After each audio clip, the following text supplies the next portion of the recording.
Hi, I'm Ian F. Wesley, and I would like to speak to you about what is in my book, Remembrance of All Things, and why it's so important that you support this Kickstarter campaign.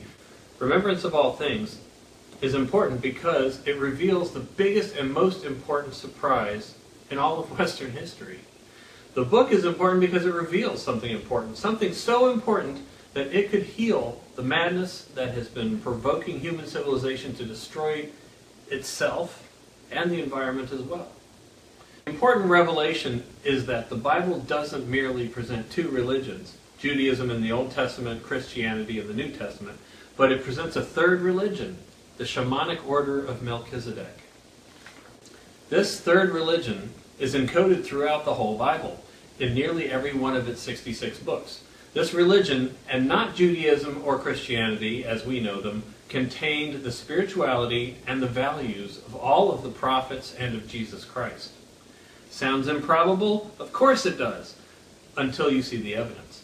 For thousands of years, everyone was certain that the world was flat. Today, everyone has a mental picture of the spherical earth because all of us have seen its image. This third shamanic religion is the spherical earth religion, the way of knowledge. And the two other religions and all of their derivatives are the flat earth mythologies, the mythologies of ignorance, and embarrassing ignorance. The scribes who gave us the Old and New Testaments intended for us to discover the shamanic order. Yes, they intended for us to read and consider the face value of the books of the Old and New Testaments. But more importantly, they wanted the world to remember the third religion, the shamanic order. And they risked their lives, many of them lost their lives, trying to impart this to us.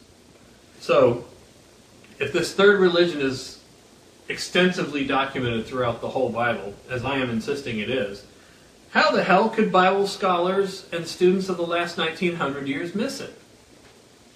Well, not all of the scholars missed it. The Ebionites of Syria, the Hypsisterians of Turkey, the Nazareans of Arabia, and the Theraputae of Egypt managed to preserve much of it for a few centuries. There have been Christian theologians and some Jewish rabbis and some archaeologists have discovered various elements of the shamanic order, but nobody has, until now, put the whole picture together. I'll tell you exactly how this religion was missed as a whole by scholars and Bible students around the world. They didn't know how to see it. And here's an example of what I'm talking about. Here's an illustration called Message of Love by the artist Sandro Del Prete. It's a depiction of a jar sitting in water with a cork on its top, and engraved on the front of the jar is an image. Immediately, we adults recognize on the face of the jar are two nude lovers in an erotic embrace. The artist intended for us to think we see that. Now, psychiatrists have shown this very same picture to little children, preschoolers, and immediately these innocents see and say, "Dolphins!" Yes, that's what the artist drew in detail, 10 dolphins. Sandro Del Prete didn't draw two naked lovers. In fact, the note on the bottle says, "Message of love from the dolphins." And if you study what looks like the lovers in this picture, you'll find they look a bit rough, amateurish, and their body parts don't quite make sense. The dolphins, however, are well defined and proportional. Now, we adults can't help but see the lovers because we are so thoroughly exposed and habituated to erotic imagery. We're indoctrinated with erotic knowledge so much that when we are shown an image like this, our minds don't even grasp cute little sea mammals are even present until somebody points them out to us. Children saw only the dolphins and not the naked lovers. Why couldn't they not see the naked lovers? Because preschoolers don't have such concepts in their mental experience, in their mental repertoire. There's nothing of this sort. They can't find and recognize that in an image like this because it's completely unknown to them. Dolphins, however, are familiar. Did you get that? People ignorant of a concept aren't capable of comprehending it in an image because they don't have any such knowledge. This is also why for so many centuries Bible students and scholars have been missing shamanism in the Bible It's because they had no clue what shamanism was, or that, if they did know what it was, they never expected it to be there. People who knew this shamanism used to be everywhere in the Holy Land, but they and their writings were annihilated, for the most part. Now, Sandro del Prete clearly intended for viewers to see both the two lovers and the 10 dolphins. Just the same, the scribes of the Bible intended for future generations to see the two surface religions, but also the more logical, more clearly defined shamanic religion. They didn't even make it very subtle. The surface religions were recorded in the forefront because the scribes were being forced by tyrants and bishops to do so. And, like the rough image of the embracing lovers, the tyrants and bishops saw what they wanted to see in the text that the scribes produced. The shamanic order, however, like the dolphins, remained there for unindoctrinated viewers to discover later. Seeing the shamanic order in the Bible requires having its elements be familiar to the reader. And churches, synagogues, and mosques do not equip people for seeing anything but the false image, the surface religions that the Bible scribes recorded to placate tyrants and bishops. If Sandro del Prete was the only person on earth who had ever seen dolphins, and if his enemies had killed him and destroyed his writings before he could ever explain his drawing, then the world would likely never recognize the dolphins that he drew until somehow some oceanographer captured a photograph of a dolphin for the very first time. Then suddenly, after that, message of love from the dolphins and the artist Sandro del Prete would take on a whole new meaning. That's exactly what I'm saying is the case with the Bible. Have any of you ever been taught about Phoenician civilization and mythology in your house of worship? No? You can't possibly understand the Bible for what it is without a working knowledge of Phoenician mythology. You simply can't. You miss the whole picture and you remain like someone who believes the earth is flat, despite your intentions and efforts. How about Hittite mythology? What about Assyrian, Babylonian, or Sinaitic mythology? The religions that stand today cherry-pick history, archaeology, and almost completely ignore geology and the fossil record. They have to ignore these things because the more you know about the whole picture, the less you're able to believe in the false image. Churches need you to believe in the false image. Remembrance of all things is important because it equips you with knowledge. It introduces you to the discernible elements of Israelitic shamanism, and it teaches you the histories and mythologies of the dozen cultures among whom the Jewish and Christian peoples existed, and from whom the writers of the Bible extracted the new religion.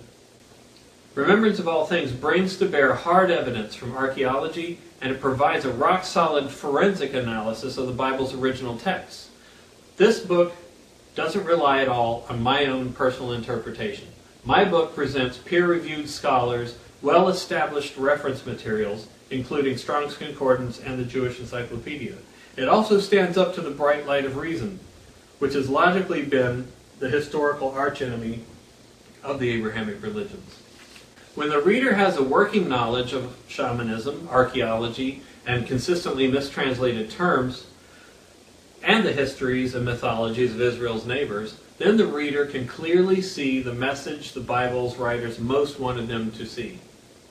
Remembrance of all things equips you with knowledge that will help you unsee the myths and behold what was really the message that the prophets and Jesus were so desperately trying to share with the world.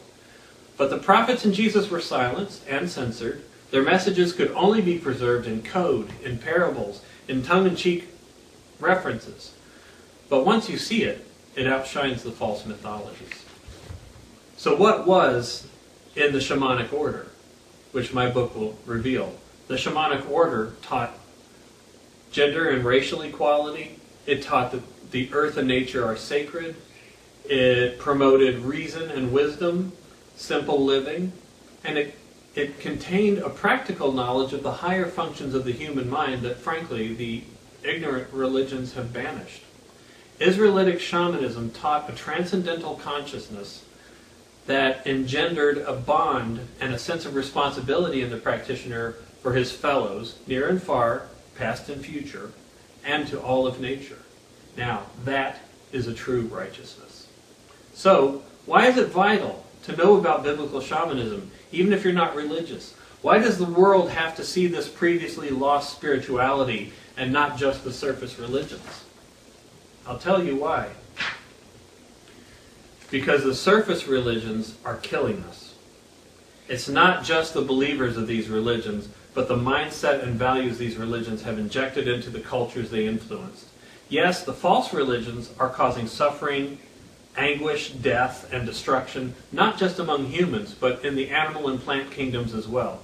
These religions are the embodiment of the worst ideas humankind has ever had. I don't have to explain this to most of you, but for the benefit of the truly unaware, I must. The Old Testament provides in vivid detail a God who sanctions some of the worst evils imaginable: genocide, slavery, racism, sexism, nationalism, topocentricity, which is the veneration of a place as being special to God. And at the very core of the religion, blood offerings. Blood at its core. It also excuses rape, forced prostitution, conquests, ethnic cleansings, and infanticide, which is the murdering of children. An example of child sacrifice to the God of Israel's false surface religion. When these abhorrent passages are pointed out to the theologians who teach them, these theologians make excuses for their God the way a battered wife makes excuses for her abusive husband. Now, we come to the New Testament, or Christianity, which professes to serve this exact same God. Christianity changes some of the rules, claiming that their God, their all-knowing God, changed his mind about what is right and wrong, about a few things. But they still continue excusing hierarchies, dictatorships, male dominance, chosen people ideologies, and even slavery. Now listen hard. The conquest of Europe's colonial era, which never really ended, were a series of enslavements of peoples of the world, the Americas, Africa, Asia, to take their gold and silver, sugar, opium, tobacco, cotton, and the brutalization of these people, which none of them have yet recovered from, was justified by their invaders on the basis that their victim populations weren't Christians. They were heathens, so they did whatever they wanted to them, because it didn't matter, because they weren't in God's mercy. Indeed, last year I completed months of researching the American Civil War for a book about Abraham Lincoln. I read dozens of letters by the generals and politicians of the Confederacy, and without fail, every last one of them defended the institution of slavery, using first and foremost, if not exclusively, the Bible. They used the Bible to justify slavery. Last but not least, the Bible on the surface teaches readers and hearers that God is separate from creation, that the earth and the entire universe are artifacts, products, which God created with the Word, and that in the case of the earth, he could destroy and recreate with the Word. The flat earth Bible believers, with faith in this false doctrine, teach others that the world is not only a product, but that it has fallen from God's grace because of something man did. And therefore the earth is sinful and corrupt. Thus, even nature is not sacred, needing to be cleansed by fire. The New Testament on the surface teaches that God is going to annihilate the world and make it new again. Therefore, its believers have little regard for their impact on the earth and the life on it. All that matters to them is their faith. Because they think Jesus is returning soon to wipe the earth clean, it doesn't matter to them that habitats are being destroyed, resources are being depleted, that oceans and waterways are being polluted, or that in the genetic code in all of life, artificial sequences are being haphazardly introduced to it. And they continue to believe that non-believers are expendable people. Clearly, they such thinking isn't rigorously checked by a compassionate, rational majority, such people will continue to create factions that subdue, occupy, and enslave people, using their Bible-derived paradigm or worldview to justify their actions. The mindsets that allowed the brutality of Rome, the Dark Ages, the colonial era, slavery, and the greed and exploitation of the industrial era and its wars owe their rationalities to the Bible. And don't give me that, well, the Nazis were atheists mantra. Nazi literature and anthems for the German people were heavily infused with traditions of chosen people, master races, and anti-Semitism that all came from the Holy Roman Empire, which was the Catholic Empire of Europe with Germany in the center. They used these Christian anthems and ideas to motivate the grassroots, regardless what the Fuhrer and the SS were practicing. They could not have perpetrated the Holocaust without the Bible and its influence on the German people. It can easily be argued that the world would have been better off without the Bible. A good tree does not bear bad fruit. The Bible's surface religions did not at all teach the world the path of righteousness. If only we had never lost sight of the shamanic order of the prophets. It was right there in the Bible all along, but the war-making hierarchical materialists did everything in their power to keep us in the dark. They did that very well. Bible passages predicted that the false prophet and the false Christ would be exposed. Now we're in the information age, in which all the buried, obscured truths can all be reconnected, and have been. You see, faith is what you live by in the absence of knowledge. Faith is what you must have when you see through a dark glass. But now we're in the light, and the era of ignorance is over. The paradigm is going to change. I expect every Bible believer and every Bible skeptic who reads Remembrance of All Things, they will recognize and agree with what it reveals.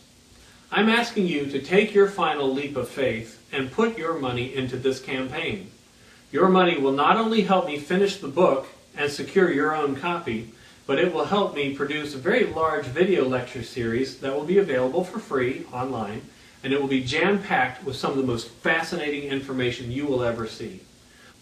I'm challenging you to be among the first to learn about biblical shamanism and to help speed the wave of change that can end the needless cruelty, inhumanity, insanity, and destruction inflicted on our precious world. So here's what I want you to do. Go to KickStarter.com, search for Biblical Shamanism, click on Back This Project, enter how much you wish to pledge, choose your reward, or none if you like, then review your information and your pledge will be processed by Amazon.com. Thank you very much, and thank you in advance for your support.